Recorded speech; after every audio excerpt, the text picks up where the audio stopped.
2021 সালের এইচএসসি পরীক্ষায় অংশগ্রহণকারী শিক্ষার্থীদের জন্য অ্যাসাইনমেন্ট বিষয় যুক্তিবিদ্যা সপ্তম সপ্তাহের অ্যাসাইনমেন্ট। তো দেখো এখানে তোমাদের প্রশ্নে অ্যাসাইনমেন্টে বলা হয়েছে অবরোহ ও আরোহ অনুমান পরস্পর সম্পর্কযুক্ত উদাহরণের সাহায্যে যৌক্তিক বিশ্লেষণ।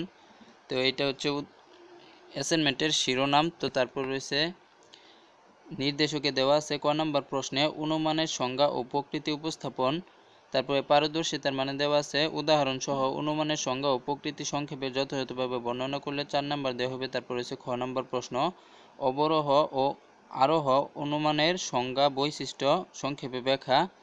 তো তারপর রয়েছে ঘ নম্বর প্রশ্ন পার্থক্য ব্যাখ্যাকরণ উদাহরণ সহ সঠিকভাবে অবরোহ ও আরোহ অনুমানের পার্থক্য ব্যাখ্যা করলে 4 নম্বর দেওয়া হবে। তারপর রয়েছে গ নম্বর প্রশ্ন সাদৃশ্য বিশ্লেষণ উদাহরণ সহ অবরোহ ও আরোহ অনুমানের সাদৃশ্য সুস্পষ্টভাবে বিশ্লেষণ করলে 4 নম্বর দেওয়া হবে। তারপর রয়েছে নম্বর প্রশ্ন নিজস্ব মতামত অবরোহ ও আরোহ অনুমানের মধ্যে কোনটি মৌলিক এ সম্পর্কে নিজস্ব মতামত উদাহরণ সহ যুক্তি দিয়ে ব্যাখ্যা করলে 4 নম্বর দেওয়া হবে।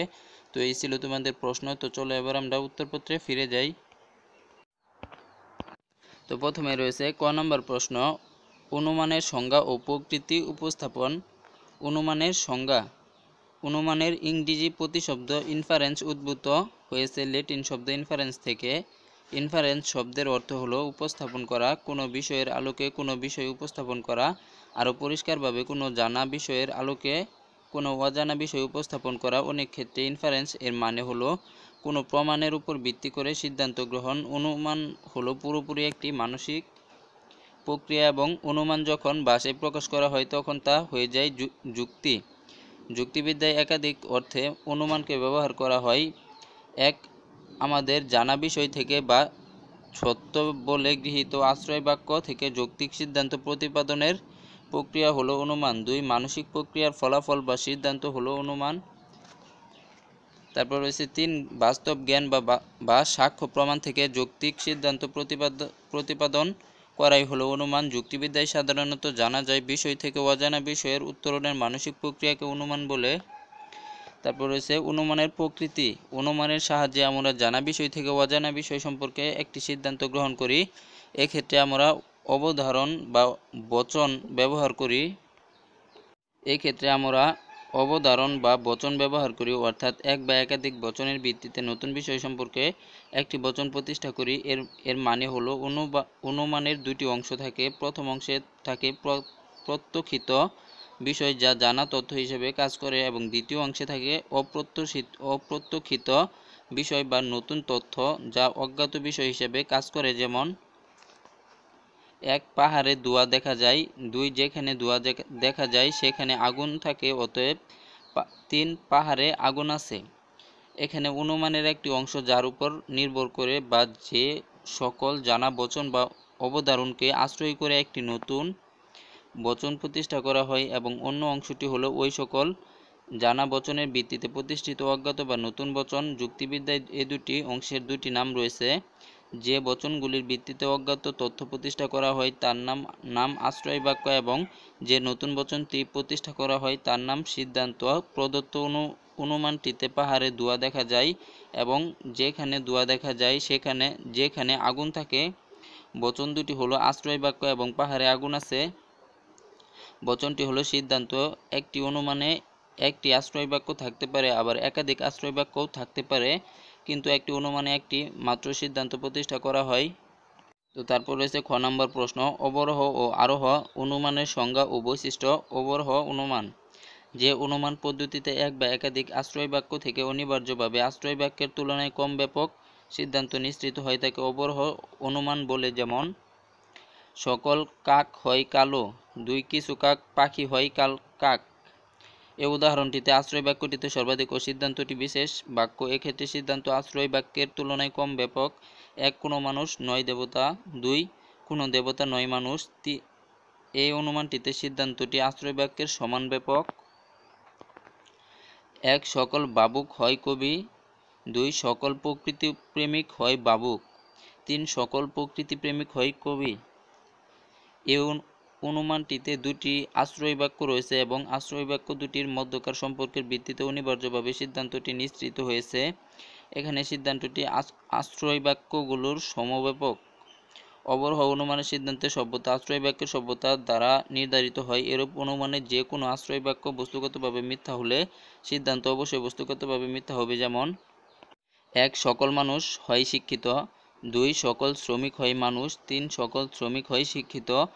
আরোহ অনুমান যে অনুমান পদ্ধতিতে কয়েকটি বিশিষ্ট দৃষ্টান্তের উপর নির্ভর করে প্রকৃতির নিয়মাবর্তিতা, নীতি ও কার্যকারণ নিয়মের ভিত্তিতে আরোহত্যাক উলফলনের মাধ্যমে একটি সার্বিক সংশ্লেষক সিদ্ধান্ত প্রতিষ্ঠা করা হয় তাকে আরোহ অনুমান বলে। তবে এক্ষেত্রে সিদ্ধান্তটি আশ্রয় বাক্য থেকে অনিবার্যভাবে নিঃসৃত হয় না। আরোহ অনুমানের ক্ষেত্রে সিদ্ধান্তটি সম্ভাব্য হয় মাত্র। যেমন রহিম হয় মরণশীল, ২. করিম হয় মরণশীল, ৩. খালেক হয় মরণশীল, ৪. মালেক হয় মরণশীল। এখানে কয়েকটি বিশেষ দৃষ্টান্তের আলোকে কার্যকারণ নিয়ম ও প্রকৃতির নিয়মাবর্তিতা নীতি অনুসরণ করে আরোহাত্মক উলফনের মাধ্যমে সিদ্ধান্ত হিসেবে একটি সর্বাধিক সংশ্লেষণ বাক্য প্রতিষ্ঠা করা হয়েছে। তবে আরোহ অনুমানের সিদ্ধান্ত হিসেবে বিশিষ্ট বাক্যও প্রতিষ্ঠা করা যায়। যুক্তিবিদ্যায় বিশিষ্ট বাক্যকে সার্বিক বাক্য বলেই গ্রহণ করা হয়। যেমন পৃথিবী ও মঙ্গল সূর্যের দুটি গ্রহ এবং সূর্যকে কেন্দ্র করে আবর্তন করে গ্রহ দুটি সূর্যের আলোয় আলোকিত হয়। পৃথিবী ও মঙ্গলের আবহাওয়া ও ভূমি এক। পৃথিবীতে প্রাণের অস্তিত্ব রয়েছে, অতএব মঙ্গলেও প্রাণের অস্তিত্ব রয়েছে। তারপর রয়েছে গ নম্বর প্রশ্ন, পার্থক্য ব্যাখ্যাকরণ। অবরোহ ও আরোহ অনুমানের মধ্যে পার্থক্য। অবরোহ ও আরোহ অনুমানের মধ্যে কিছু সাদৃশ্য থাকলেও এদের মধ্যে পার্থক্য অনেক বেশি। অবরোহ ও আরোহ অনুমানের মধ্যে যেসব পার্থক্য দেখা যায় সেগুলো হলো: ১. অবরোহ অনুমানে এক বা একাধিক আশ্রয় বাক্য থেকে অনিবার্যভাবে সিদ্ধান্ত নিঃসৃত হয়, কিন্তু আরোহ অনুমানের ক্ষেত্রে আশ্রয় বাক্য সর্বদাই একাধিক থাকে এবং সিদ্ধান্তটি কখনোই আশ্রয় বাক্য থেকে অনিবার্যভাবে নিঃসৃত হয় না। তারপর রয়েছে ২ নম্বরে, অবরোহ অনুমানের সিদ্ধান্ত আশ্রয় বাক্য থেকে অনিবার্যভাবে নিঃসৃত হয় বলে এক্ষেত্রে সিদ্ধান্তে আশ্রয় বাক্যের অতিরিক্ত কিছু বলা হয় না, কিন্তু আরোহ অনুমানের সিদ্ধান্তে আশ্রয় বাক্যে যা বলা থাকে না সে বিষয়েও নতুন কিছু বলা হয়। তো তারপর রয়েছে ৩ নম্বর, অবরোহ অনুমানের সিদ্ধান্ত কোনো আশ্রয় বাক্যের তুলনায় ব্যাপকতর হতে পারে না, কিন্তু আরোহ অনুমানের সিদ্ধান্ত সাধারণত আশ্রয় বাক্যের তুলনায় ব্যাপকতর হয়। ৪ নম্বরে রয়েছে, অবরোহ অনুমানের সিদ্ধান্ত বিশেষ বাক্য হতে পারে, কিন্তু আরোহ অনুমানের সিদ্ধান্ত বিশেষ বাক্য হতে পারে না, সবসময়ই সর্বাধিক বাক্য হয়ে থাকে। তারপর ৫ নম্বর রয়েছে, অবরোহ অনুমানের আশ্রয় বাক্যগুলোর বস্তুগত সত্যতা পরীক্ষা না করেই গ্রহণ করা হয় বলে অবরোহ অনুমানের আশ্রয় বাক্য মিথ্যা হতে পারে, কিন্তু আরোহ অনুমানের আশ্রয় বাক্যগুলো অভিজ্ঞতার ভিত্তিতে বস্তুগত পরীক্ষা করে গ্রহণ করা হয় বলে আরোহ অনুমানের আশ্রয় বাক্য কখনো মিথ্যা হতে পারে না। তো তারপর রয়েছে ৬ নম্বর, অবরোহ অনুমানের ক্ষেত্রে কেবল আকারগত সত্যতার দিকে লক্ষ্য রাখা হয়, অর্থাৎ আশ্রয় বাক্য থেকে সিদ্ধান্ত নেওয়ার সময় অনুমানের সংশ্লিষ্ট নিয়মসমূহ অনুসরণ করে সিদ্ধান্ত পাওয়া গেছে কিনা তা বিচার করা হয়। আশ্রয় বাক্যগুলোর বস্তুগত সত্যতা রয়েছে কিনা সেদিকে লক্ষ্য রাখার প্রয়োজন হয় না। অন্যদিকে আরোহ অনুমানের দৃষ্টান্তগুলো বাস্তব সত্যতা পরীক্ষা করেই গ্রহণ করা হয়, ফলে আরোহ অনুমানের ক্ষেত্রে আকারগত বস্তুগত উভয় প্রকার সত্যতার দিকেই খেয়াল রাখা হয়। সিদ্ধান্তটি যেহেতু আশ্রয় বাক্য থেকে অনিবার্যভাবে নিঃসৃত হয় না, সেহেতু সকল আশ্রয় বাক্য সত্য থাকা সত্ত্বেও আরোহ অনুমানের সিদ্ধান্তটি মিথ্যা হতে পারে। তারপর রয়েছে গ নম্বর প্রশ্ন, সাদৃশ্য বিশ্লেষণ। অবরোহ ও আরোহ অনুমানের সাদৃশ্য। অবরোহ ও আরোহ অনুমানের মধ্যে তুলনা করলে দেখা যায় এই দুই ধরনের অনুমানের মধ্যে কয়েকটি দিক থেকে সাদৃশ্য রয়েছে। সাদৃশ্যগুলো হলো: আরোহ অবরোহর আগে অথবা অবরোহ আরোহের পরে হবে। দ্বিতীয়, অবরোহকে আরোহর মৌলিক প্রক্রিয়া হিসেবে চিহ্নিত করেন। যুক্তিবিদ জে.এস. মিল মনে করেন, আরোহ অনুমানের সাহায্যে প্রতিষ্ঠিত সার্বিক বাক্যকেই অবরোহ অনুমান আশ্রয় বাক্য হিসেবে গ্রহণ করে। সুতরাং অবরোহ অনুমান আরোহের সাহায্যে সার্বিক বাক্য লাভ করে বলে এ অনুমান অবরোহের আগে। জস বেকনের মতে অবরোহ অনুমানের ক্ষেত্রে অধিক ব্যাপক আশ্রয় বাক্যের ভিত্তিতে কম ব্যাপক সিদ্ধান্ত গৃহীত হয়। জেফসেন্সের মতে অবরোহ অনুমানের ক্ষেত্রে নিশ্চিত কিন্তু আরোহ অনুমানের ক্ষেত্রে সম্ভাব্য সিদ্ধান্ত প্রতিষ্ঠা করা হয়, তাই আরোহ অনুমান অবরোহ অনুমানের বিপরীত প্রক্রিয়া। হ্যামিল্টন ম্যানসেল মনে করেন অবরোহ অনুমান মৌলিক। যুক্তিবিদ বেন ম্যানসেলের সাথে সুর না মিলিয়ে বলেন আরোহ অনুমানই বরং মৌলিক প্রক্রিয়া। তবে ভাববাদীরা মনে করেন অবরোহ অনুমান প্রাথমিকভাবে মৌলিক। বাস্তববাদীরা আরোহ অনুমানকে ফার্স্ট ফান্ডামেন্টাল প্রসেস বলে মনে করেন। তবে একথা সত্য যে অবরোহ ও আরোহ অনুমানের মধ্যে কোনো মৌলিক পার্থক্য নেই। উভয়ের লক্ষ্য যথার্থ সত্য প্রতিষ্ঠা করা যায়। সে ক্ষেত্রে যখন আমাদের তথ্যের প্রয়োজন হয় তখন আমরা আরোহমূলকভাবে শুরু করি, আবার যখন প্রতিষ্ঠিত স্তরের ভিত্তিতে কোনো কিছু প্রমাণের প্রয়োজন হয় তখন আমরা অবরোহমূলকভাবে শুরু করি। সে হিসেবে উভয় প্রক্রিয়া পরস্পর পরিপূরক। আর বিজ্ঞান সত্য লাভের জন্য অবরোহ ও আরোহ উভয় প্রক্রিয়াই ব্যবহার করে থাকে। এজন্যই বিজ্ঞানের পদ্ধতিকে অবরোহ ও আরোহের সমন্বয় বলে অভিহিত করা হয়।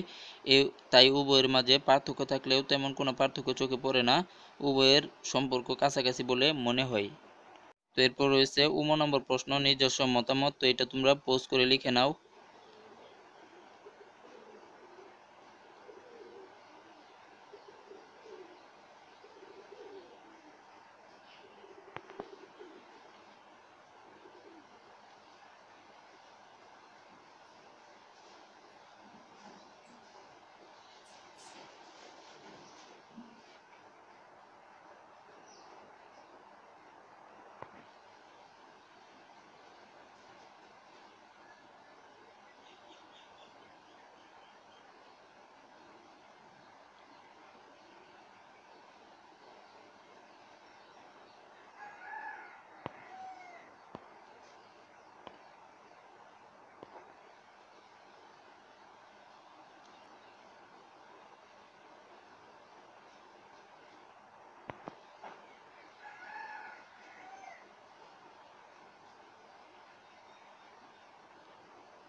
তো এই ছিল 2021 সালের এইচএসসি পরীক্ষায় অংশগ্রহণকারী শিক্ষার্থীদের জন্য অ্যাসাইনমেন্ট, বিষয় যুক্তিবিদ্যা, সপ্তম সপ্তাহের অ্যাসাইনমেন্ট। তো এরকম আরও নতুন নতুন অ্যাসাইনমেন্ট সবার আগে পেতে অবশ্যই চ্যানেলটি সাবস্ক্রাইব করে রাখবে। তো ধন্যবাদ সবাইকে।